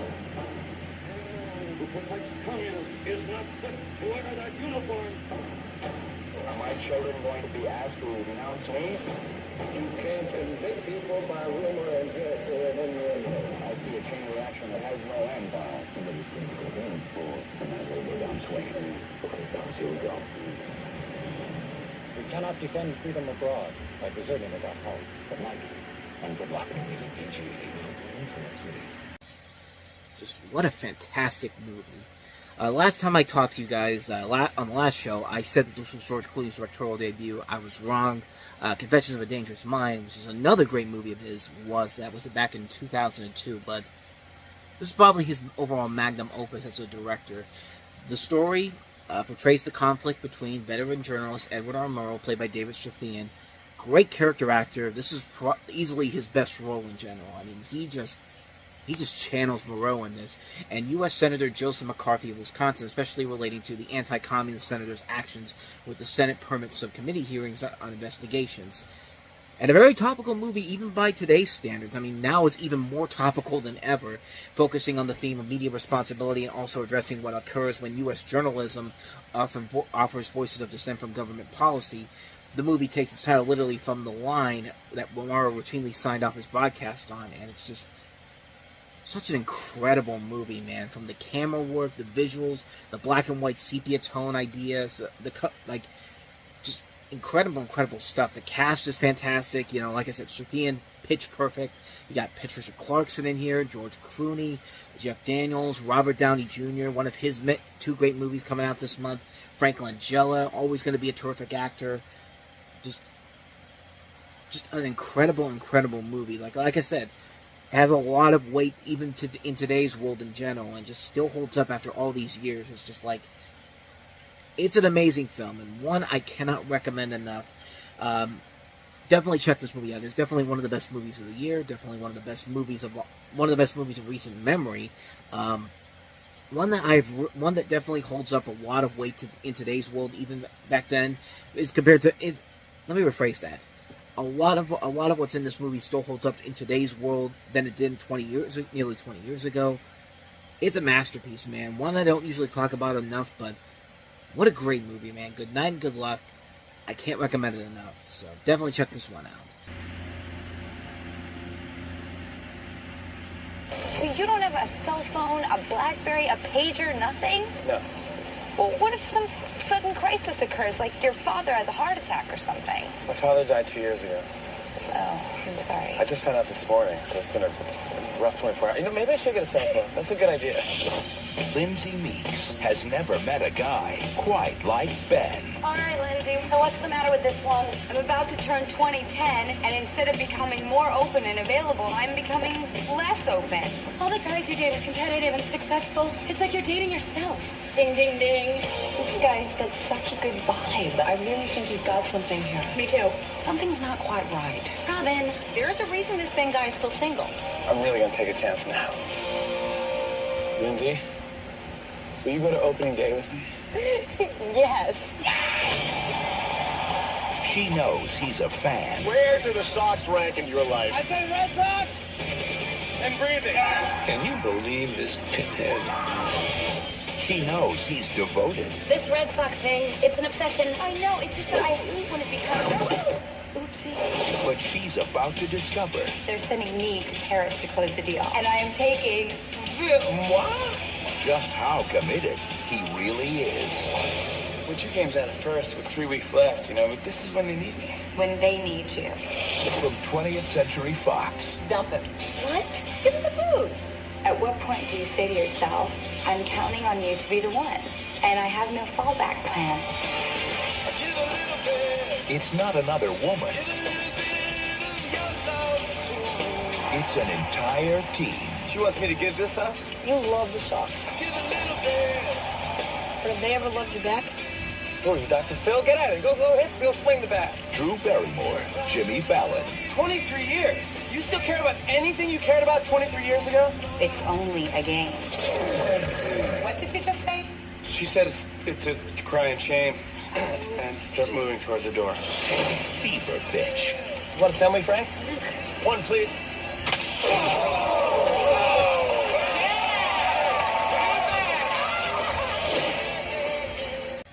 See, you have a movie here where there was hope for Jimmy Fallon when he left Saturday Night Live. I know Taxi wasn't a good start to his career, but a movie like this, and, you know, you pair him up with Drew Barrymore, who were 2 likable... Both of these people were likable personalities back in the day, unlike now, where they're kind of seen as pariahs when it comes to their talk shows. Drew Barrymore gets way too close to her guests, and Jimmy Fallon has just become a bland Tonight Show host in the long run when it's all said and done. But in this case, in this particular movie, you have a story where it's essentially... This is based off of a book by Nick Hornsby, and this is actually based off of a remake of one of his films, which in turn was based off of a book he wrote, as I mentioned before.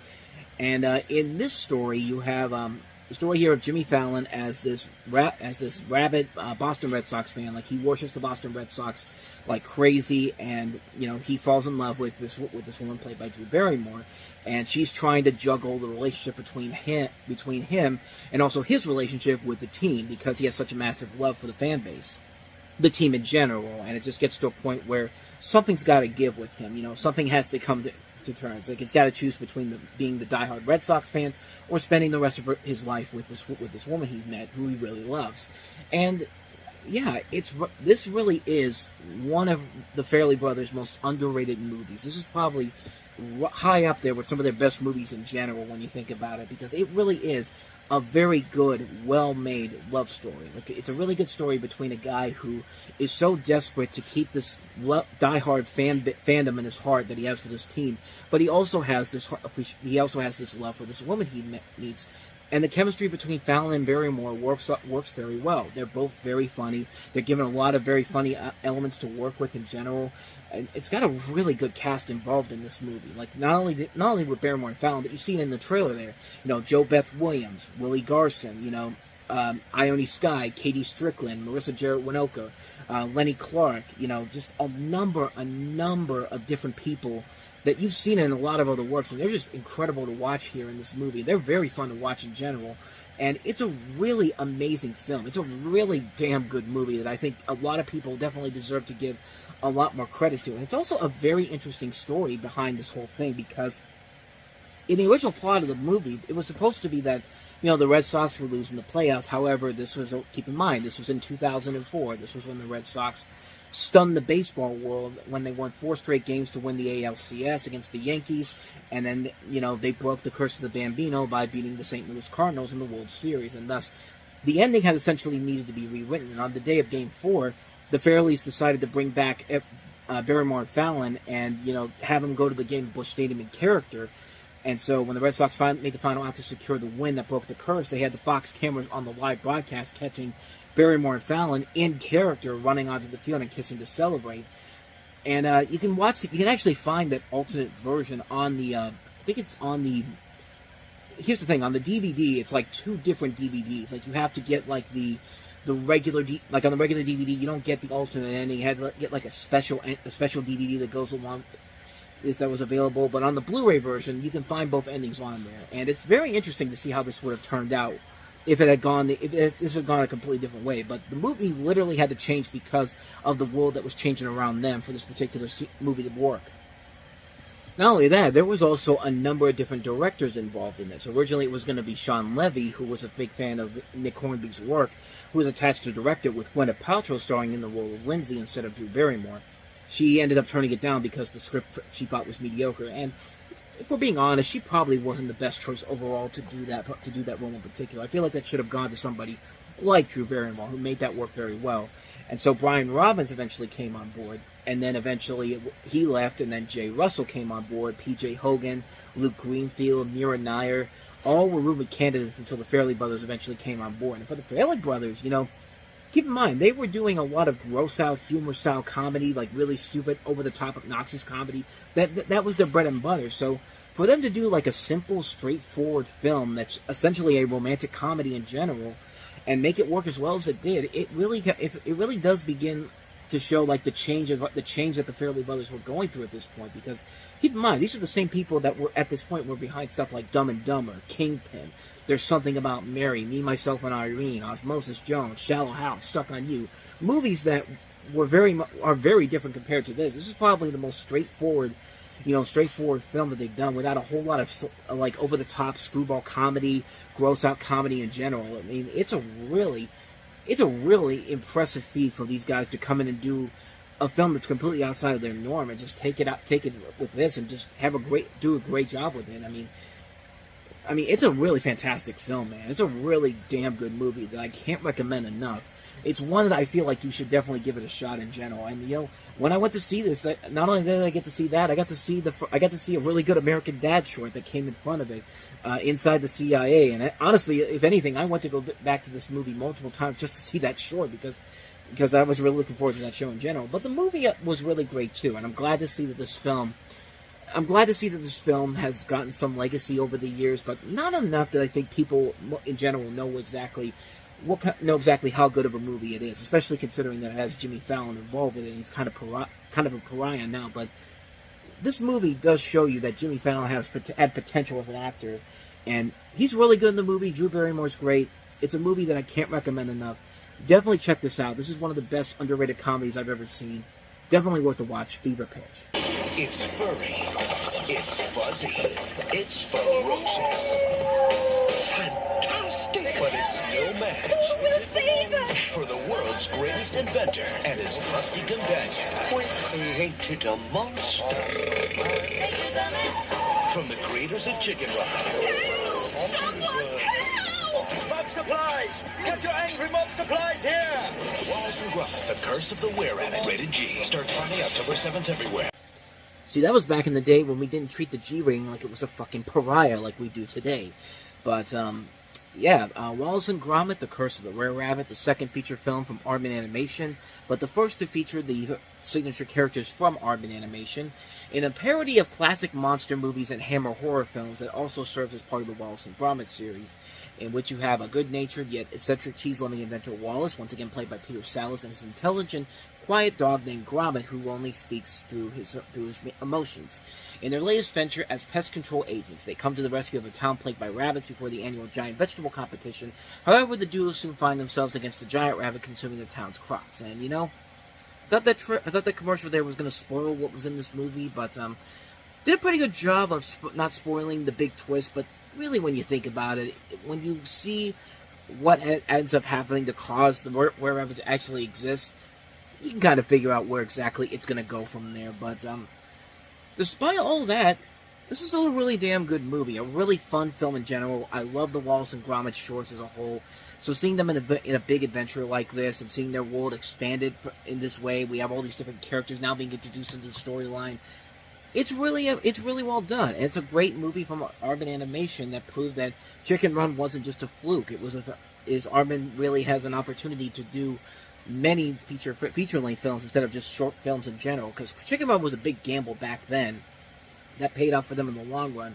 But this film in particular, what's interesting about this movie in general is that the film actually was a flop here in the U.S. I mean, it wasn't, okay, I take that back, it wasn't like a flop, but it definitely underperformed considering what DreamWorks Animation movies were making at that time. They actually made more money overseas, but then again, I think a couple things come into play in this case. One, I don't think Wallace and Gromit here in the U.S. was as well known as it is overseas. I mean, most people kind of know who they are here in the U.S. They've been on Cartoon Network a couple times in the 90s and the 2000s, Disney Channel as well. But here in the U.S., I don't think Wallace and Gromit have that same kind of love that they do overseas. Kind of like with Doraemon in general. Like, Doraemon has a little bit of a smaller fan base compared to anywhere else in the world, because Doraemon's a very popular character, and you know, Wallace and Gromit and Doraemon are kind of similar in that pathway. And another thing that I think kind of showed with this movie in particular is the fact that most stop-motion movies don't usually do very well here in the U.S. No matter what time of the year you put them out, they really do not become big blockbuster hits. I think Chicken Run had the advantage of opening up in the summer where, you know, there was a lack of family films to really combat it, and it just had the benefit of a good critical reception, good build-up with the audiences coming in. But, you know, Wallace and Gromit, Flushed Away, another one they did. What was another one? The Shaun the Sheep movies, Arthur Christmas, all great movies. Not big financial hits, however. But this one that got the most out of it because it did eventually win the Best Animated Feature at the Oscars that year. But then again, that's really not much of a surprise considering how much Wallace and Gromit are such likable characters. And what they do in this movie is so damn funny and so clever. The animation is incredible. The story is really well done. Like, they sold it as a vegetarian horror film. And, yeah. It kind of feels like, it's a horror film for vegetarians because of just how they shoot these scenes in general. It takes a lot of risk, too. It's not just something that we've seen in the shorts beforehand.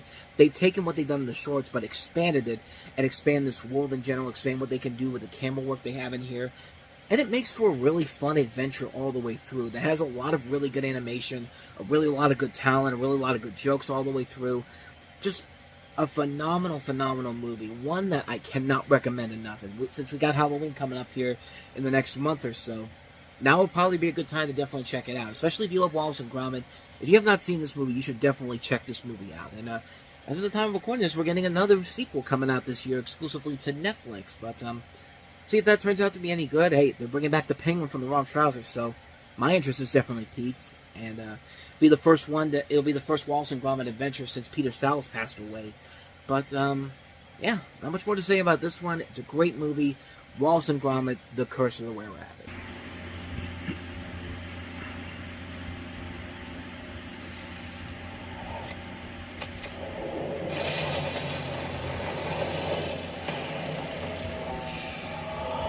He's dead. I've been framed for murder, and the cops are in on it. Open up. Wait. I'll be right out. Looking for Nancy Callahan? Eyes to the stage, Pilgrim. She's just warming up.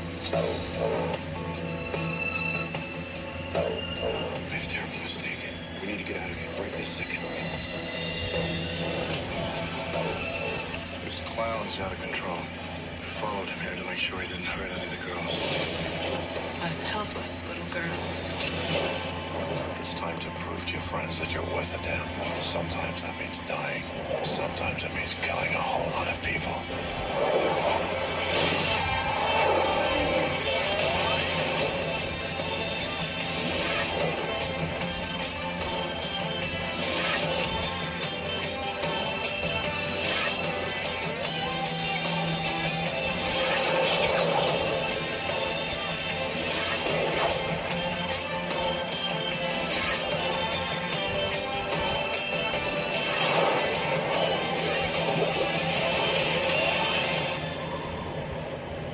Walk down the right back alley in Sin City, and you can find anything.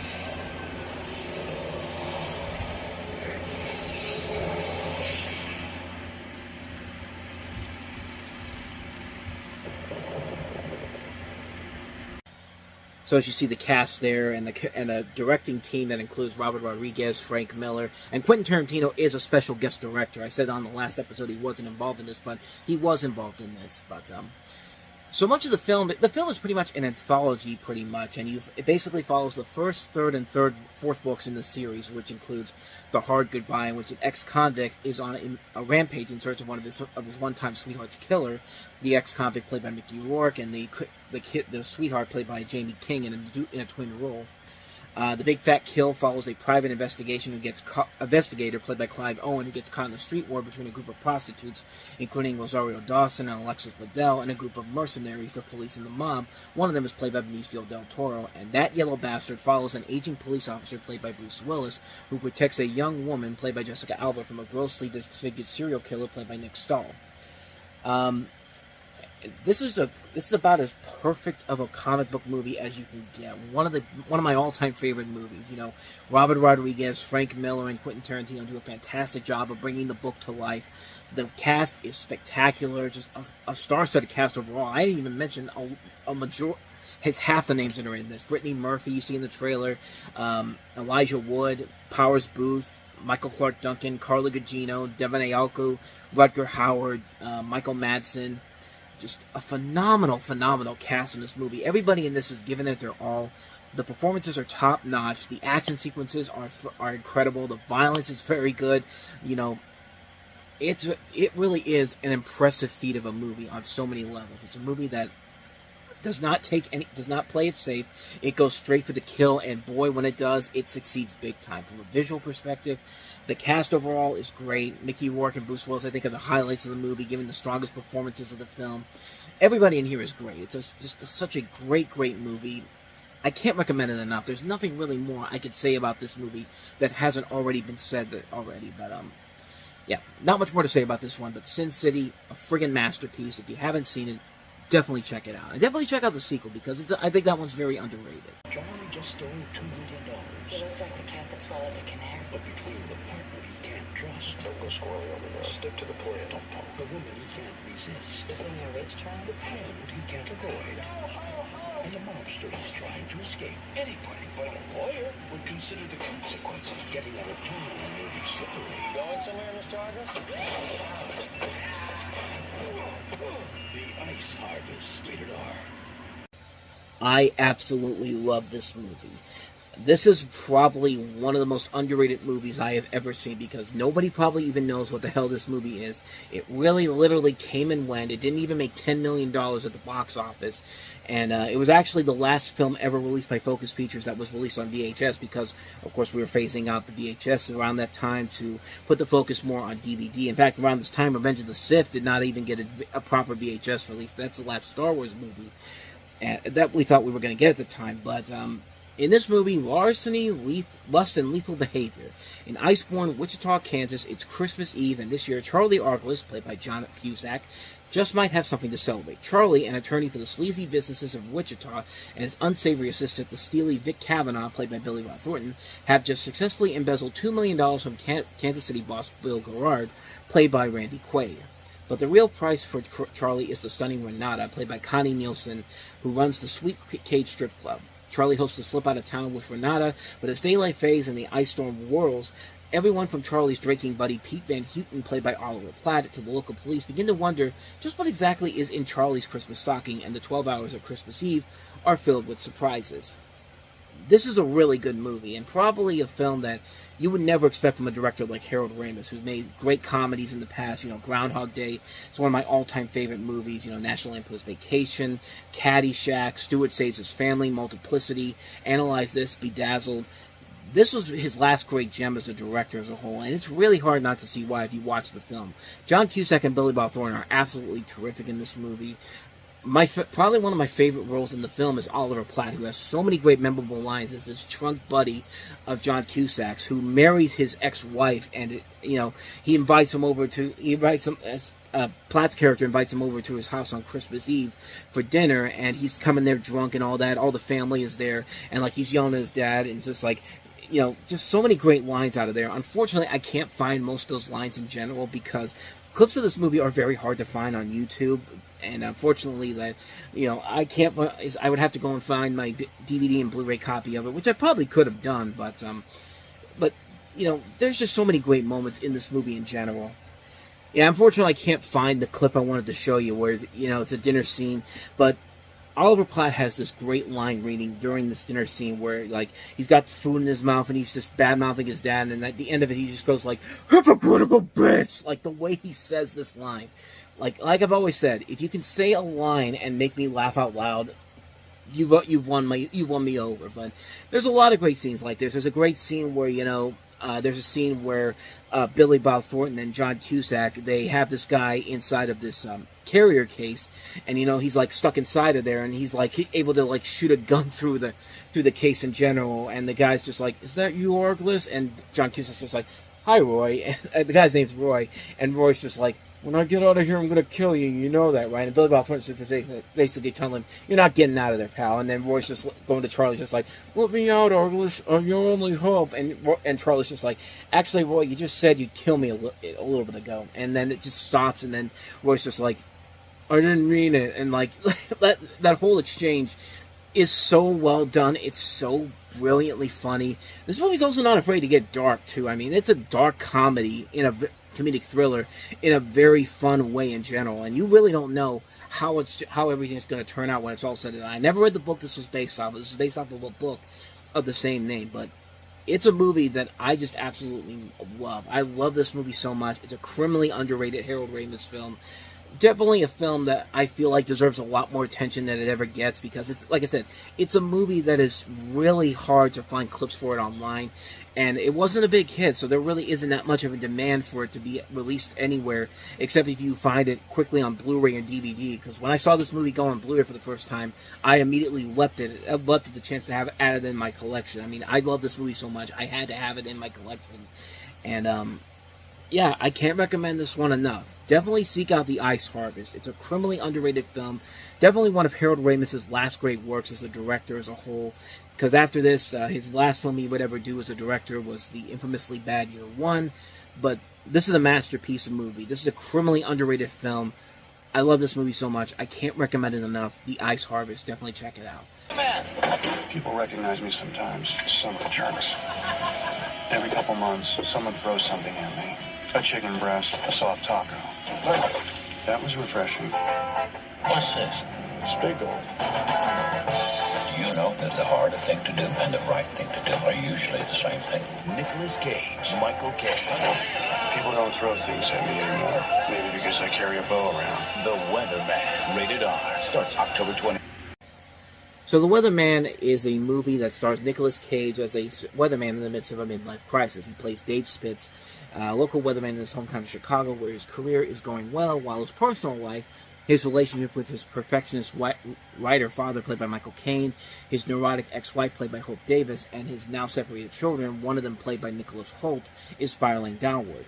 Despite being loathed and loved by the local masses, Dave is a guy who doesn't seem to have it all together, and in this film he begins to feel it. An attractive job offer presents Dave with a major question: to pursue his career in New York City or to remain at home with his family. This is directed by Gore Verbinski and written by Stephen Conrad, and it was not a big hit when this came out. This was seen as kind of a bomb at the box office. I mean, it wasn't that big of a bomb when you really look at it. It cost $22 million to make and brought in $19 million worldwide, but again, it was something that was quickly forgotten by a lot of people, but except for me personally. But I know that I've stated that Cage has not been that great of an actor in the past, but when you give him a really good role like this, he can pull it off perfectly, and this is a prime example of why this is a great role for him. You know, this is a brilliantly acted, well-written dark comedy with not only a great performance by Cage, but you have the cast that includes Hope Davis, Nicholas Hoult, Michael Caine, Gil Bellows, some nice cinematography, a good story, great dark comedy too. I never get bored watching this movie by any means. It unfortunately did crash and burn at the box office, but it was not that great of a critical success. But the movie really is a great underrated gem that proves that Nicolas Cage can be a great actor while he gets the role right. And he knocks it out of the park with this movie. You know, it inspired me a lot because it proved that in a time when you had like loud blockbusters reigning supreme, there are still those little movies like this that are reminiscent of the ways movies used to be. Very story-driven, competently handled. To say whether or not this is Cage's best as an actor, it's a really close call. I do like a lot of his movies. I like his performance in Leaving Las Vegas, Raising Arizona, Moonstruck, Peggy Sue Got Married, even over this hot stuff like Vampire's Kiss, Con Air. I mean, Lord of War, we just talked about that one not too long ago. This is definitely a movie that's right up there with some of his best movies in general. It just has so many great lines in it too, and so many great kind of relatable moments in general, like the scene in the trailer there where he's a weatherman. Of course, he's going to get the weather wrong, and when it does, people won't be afraid to throw stuff at him, food at him. And there's like a great montage of all the stuff that's been thrown at him, like chicken nuggets, drinks, a Whopper, a taco. Like, it's a running gag in the movie, and it's one of those things where it makes a lot of sense. A lot of the stuff in this movie that happens does make a whole lot of sense, and it makes for a really good, criminally underrated film that sadly I don't think a lot of people give it the proper respect it deserves, but it's definitely a film that is well worth a watch. This is one I highly recommend. Definitely check out The Weatherman. It's definitely one movie you can't afford to miss.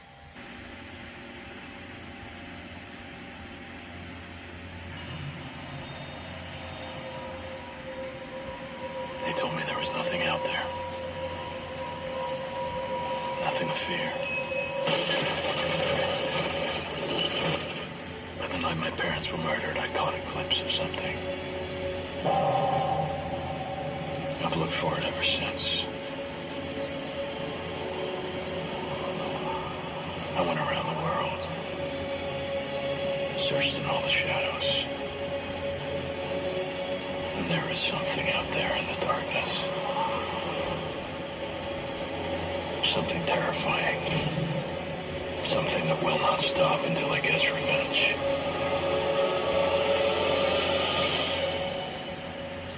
Me.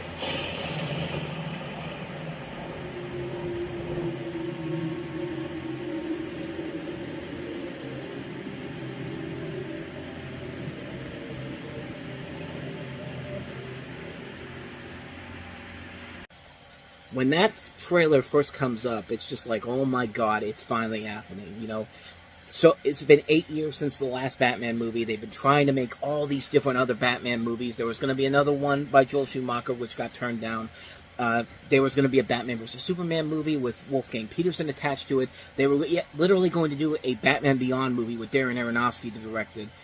Those movies never got off the ground, unfortunately, and without real competition from DC between Batman and Robin and this, Marvel was able to step in pretty quickly after 1997 and started establishing superhero franchises of their own, with the most successful ones being Blade, X-Men, and Spider-Man, and DC knew that it had to get back into the game if it was going to have any chance of competing with Marvel, so they had to get right back to it.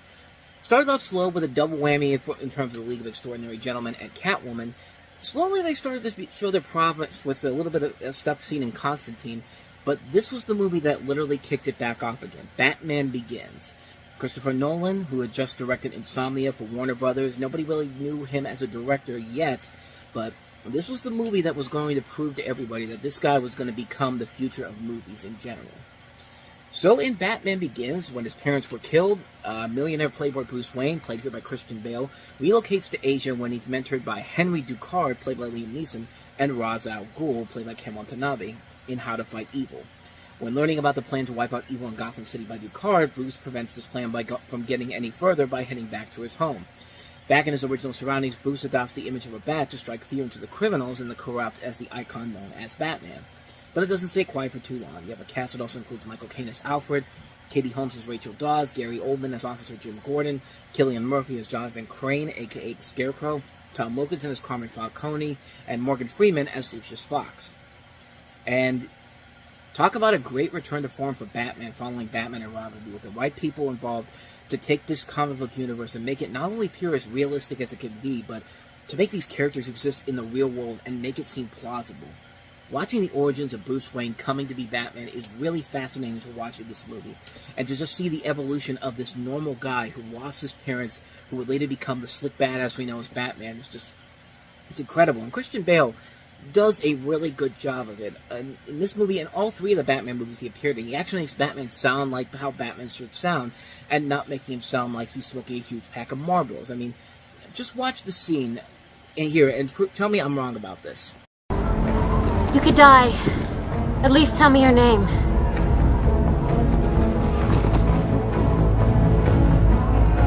It's not who I am underneath, but what I do that defines me. Bruce? Now, granted, yeah, that was basically Bruce telling Rachel, yeah, I'm Batman, but hey, she's the one that asked. But, yeah, that voice he gives is much better and more properly handled than this one that he gives in the other movies. Like in The Dark Knight and The Dark Knight Rises, it becomes a little bit more quieter and just kind of feels like, I don't know. In this movie, though, it's perfect. Christian Bale is the badass actor that we've come to respect him for over the years. You know, Michael Keaton and Kevin Conroy will always stand out as the ultimate Batman. Even though Robert Pattinson and Ben Affleck were good Batman when they got their chance to play it. But Christian Bale, at least in this first film, pulls it off really well. Liam Neeson and Cillian Murphy make for really good villains in the film, going back to the idea of having two villains with Ra's al Ghul and Scarecrow. Both of them are very effective villains, carrying a lot of the load, which makes them great villains in the comics as well as the animated adaptations. I like Michael Caine's Alfred a lot. He's a much more developed and more emotionally interpreted, and with a more emotional interpretation of Bruce's butler than what we had seen in previous adaptations. We've seen good adaptations of Alfred in other movies. We just had it with Andy Serkis in The Batman, and then, of course, with Ephraim Zimbalist in Batman the Animated Series. Here he treats Bruce like his son, obviously, because he realizes that he's the only family that Bruce has left. I like Morgan Freeman's Lucius Fox. He's perfectly handled, the only way Morgan Freeman can do it. Gary Oldman, what more can you say about him? He's just pitch perfect as Jim Gordon. He's incredible, and aside from Bale, he gives the strongest performance in the movie. And then there's the big question mark. Katie Holmes as Rachel Dawes. Some people like her, some people hate her. Me personally, I thought she was okay. I thought she was good in the movie. I think that, keep in mind, this was when she was with Tom Cruise. They were getting married around that time. I think all that negativity was coming from that in particular, and honestly, it's a real dumb excuse. Holmes is a great actress, but I'm not going to say that she's on the level of somebody like, Julia Roberts or Jennifer Lawrence or Meryl Streep. Like, she's a great actress. We've seen her. She's a good actress that we've seen in many good movies. Pieces of April, Wonder Boys, The Gift, The Singing Detective. We'll see her in the next year in Thank You for Smoking. She's doing the job she's supposed to be doing. She's being the damsel in distress, but at the same time, trying to be above the normal damsel in distress that we used to seeing. And it's not like her acting is terrible, but, yeah. I'm not going to argue that Maggie Gyllenhaal is a better Rachel than Holmes is. I mean, that's pretty much a given. Action sequences, pitch perfect. Shot beautifully, incredibly well handled by director Christopher Nolan and cinematographer Wally Pfister. The action sequences are all great. A lot of great tension. It just keeps you on the edge of your seat with every scene. That scene where Rachel gets poisoned by the Scarecrow and Bruce is trying to get her back to the Batcave to come up with to have her get away from fix it, to get the antidote and all that. That's really good tension-filled moments in that movie. The script overall was great. Christopher Nolan, David S. Goyer are doing a fantastic job giving everybody what they want to see in a Batman movie without overdoing it. The music is great. Nothing can ever come close to what Danny Elfman did, but Hans Zimmer and James Newton Howard come pretty damn close with their score. It's an incredible score. There really is not much more I haven't said about this movie that hasn't already been said. It's just an amazing film. Batman Begins did a much better job of rebooting a superhero and changing certain parts of the story of how Batman came to be without letting go of what makes the Batman character such a fascinating character. Also packing on a really great cast that works well off each other, a lot of great action, great characters, great music. It's just a great superhero movie. One of my all-time favorite movies, and the movie that eventually leads into a movie that's very much higher on my list of the best movies of all time, which I've already talked about in full. If you want to go ahead and look for that, just look for the one Batman movie that's not animated on there. I'll just say that. But we'll eventually get to that one on this show we won't get there until 2008 is what I'm trying to say. So yeah, Batman Begins. Let's go. Hurry up. It's not my fault. Just shut up and run. Hold it right there! Harry was a small-time crook. Oh, boy. Till he opened the door Oh, no, we're not ready for your audition. Just take him, he's ready. You ready, right? To a really big break. Quit acting like the good guy. You got your partner killed. You killed him. See, this is what I'm talking about. Old school method. Get me Gay Perry on the phone. But he'll need a real cop. Detective lessons tomorrow for your acting. Oh, you're the consultant. If he wants to act the part. You must be Gay Perry? Still gay? Me? No. I just like the name so much, can't get rid of it. So what do you do? I'm a private detective. She thinks I'm a detective. Of all the idiot things to do. My sister. Honey, murder. Are you going to help me? I gotta check my schedule. Can you help me, Harry? Because if you're not going to help me, find somebody else. Just sometimes I have other, my caseload is pretty... Thank you. From Shane Black, the creator of Lethal Weapon. Do not play detective. Moron. Go home before the bad guys do something bad to you. 2 corpses in 3 hours. I mean, that's unusual, right? Yes. Comes a mystery. It's a frame-up. First things first. You have the corpse. I got rid of it. You threw it away. Look up idiot in the dictionary. You know what you'll find? A picture of me? No.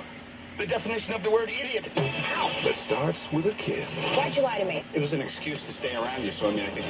Ow! Did I just cut off your finger? Yeah. It's on the floor. Pick it up. Pick it up. And ends with a bang. Where is the girl? You put her live round in that gun. Oh, yeah. There was like an 8% chance. Who taught you math?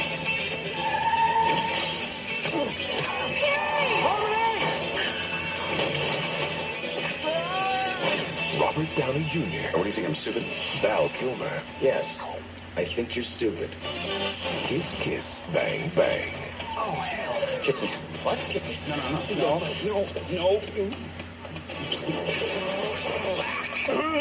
These lessons suck. The acting lessons may suck, but this movie certainly does not. And I've talked about this movie in length in another video I did, kind of like with Cinderella yesterday on the Review Network on Time About Movies Flashback. I did my top 30 favorite movies. This is number 22 on my list. So if you want to go check out my full review of that, I'll leave a link to it in the corner right here. But if you don't know this movie, I'll be real quick on it. You have Robert Downey Jr. as a petty thief posing as an actor who's brought into Los Angeles for an unlikely audition, finding himself in the middle of a murder investigation along with his high school dream girl played by Michelle Monaghan and a detective played by Val Kilmer, who's been training him for his upcoming role. I mean, it's a really, really good movie. The greatness of what Kiss Kiss Bang Bang offers you. Like, you just can't believe that a guy like Shane Black, who is so good with smaller movies like this and The Nice Guys, when he gets a bigger budgeted film like The Predator or Iron Man 3, all that greatness just goes away, and it's just like, what happened with those blockbuster films? Did the studios get involved in that, or is just Shane Black not ready to tackle big, heavy projects like that? But either way, this is a really good film. It's really well done. This film does a very good job of completely working on all levels. You got a great, enjoyable action comedy that combines everything that we see in great action comedies. Great characters played by great actors. Smart and sharp comedy. Try saying that 3 times fast, because I certainly can't. Great dark humor, solid action sequences, great chemistry between its stars, and just an overall solid plot that all comes together for a very enjoyable film experience that warrants a lot of repeated viewing every time you finish watching it. It's a great movie, and I can't recommend it enough. I mean, like I said, I've already gone into detail of how much I love this movie. Kiss Kiss Bang Bang, one of my all-time favorite films, and it's really not hard to see why. So definitely, I highly recommend that one. So